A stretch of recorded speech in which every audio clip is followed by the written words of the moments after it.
আসসালামু আলাইকুম। আমি আমার বাবার বাড়িতে 2 বছর পর গিয়েছি। তো 2 বছর পর বাবার বাড়িতে যাওয়ার পরে আমার মা কিন্তু অনেক কিছু রান্না করেছিল। তো আমি মাত্র ভাত খেতে বসছি, এরই ভেতর আমার কাকি আমার জন্য এটা নিয়ে আসছে।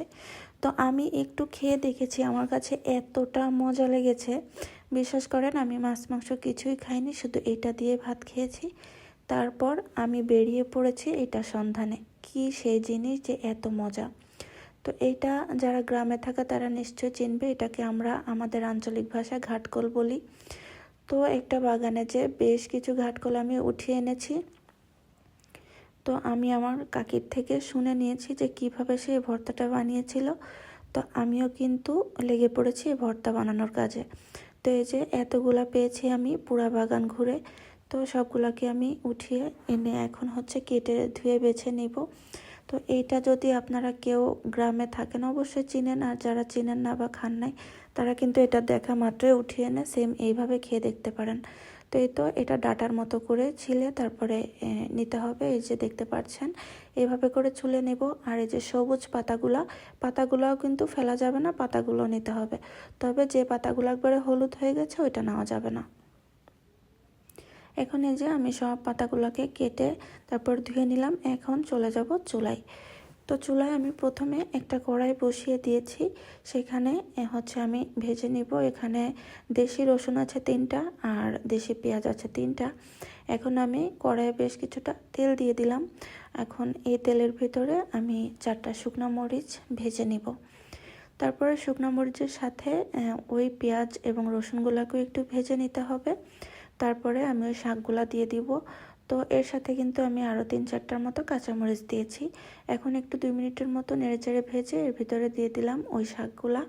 তো শাকগুলা দেওয়ার পরে এখানে দিয়ে দিব পরিমাণ মতো লবণ আর একটু হলুদের গুঁড়া। তবে এখানে একটা ভুল হয়েছে আমার, প্রথমেই শুরুতে আমি তেলের ভিতরে 1 চামচ জিরা ভেজে নিতে হবে, আসলে ওটা আমি দিতে পারিনি, ভুলে গেছে, ওটা আমি পরবর্তীতে দিব। তো এই তো আমি লবণ হলুদ দিয়ে একটু 4-5 মিনিটের মতো ভেজে নিব। 4-5 মিনিটের মতো ভেজে নিলে কিন্তু এটা দেখা যাবে অনেকটাই কমে আসবে এবং এরকম ভাজা ভাজা হয়ে যাবে। আর যেহেতু আমি কাঠের চুলায় রান্না করছি, আগুনের তাপে কিন্তু খুব বেশি সময় লাগেনি। তো এই তো সব কিছু ভাজা ভাজা হয়ে গেছে। এখন আমি এটাকে নামিয়ে এই কড়ার ভিতরে 1 চামচ জিরা ভেজে নিব। তো জিরাটা ভেজে আমি ওটার সাথে রেখে দিব। এখন এটা ঠান্ডা হলে পাটায় বেটে নিতে হবে। তবে আমি আর পাটায় বাটতে যাব না, আমি সহজেই ব্লেন্ডারে এটাকে বেটে নিব। তো এই তো ব্লেন্ডারের ভিতরে দিয়ে খুব সুন্দরভাবে আমি বেটে নিলাম। বিশ্বাস করেন এই জিনিসটা যে এতটা টেস্টি। আমি যখন ঢাকায় আবার চলে আসছি তখন আমার চাচি আমাকে অনেকগুলা বাগান থেকে এনে দিয়েছিল আর বলেছিল যা তুই এটা ঢাকায় যে খাবি মন ভরে। আমার কাছে এতটা টেস্ট লেগেছে এটা। তো এই তো এখন এই ভর্তাটা করতে হবে কি, সেই কড়াইয়ে আবার একটু ভেজে নিতে হবে 3-4 মিনিটের মতো। আর তেল কোনো কিছুই দিতে হবে না, জাস্ট ভর্তাটা একটু আগুনের তাপে ভেজে নিতে হবে, ব্যাস এই ভর্তাটা কিন্তু একদম রেডি। এই ভর্তাটা আমার কাছে মনে হয়েছে এই ভর্তা যতদিন আমার ঘরে থাকবে মাছ মাংস ধারে কাছেও যাওয়া লাগবে না, এতটা টেস্ট।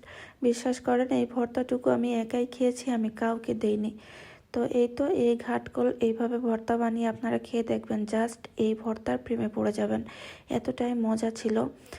খাওয়ার সময় মনে হচ্ছিল কি যে পাতিলের ভাত সব আমি খেয়ে ফেলি, পেট ভরছিল কিন্তু মন ভরছিল না। আলহামদুলিল্লাহ খাওয়াটা শেষ করলাম।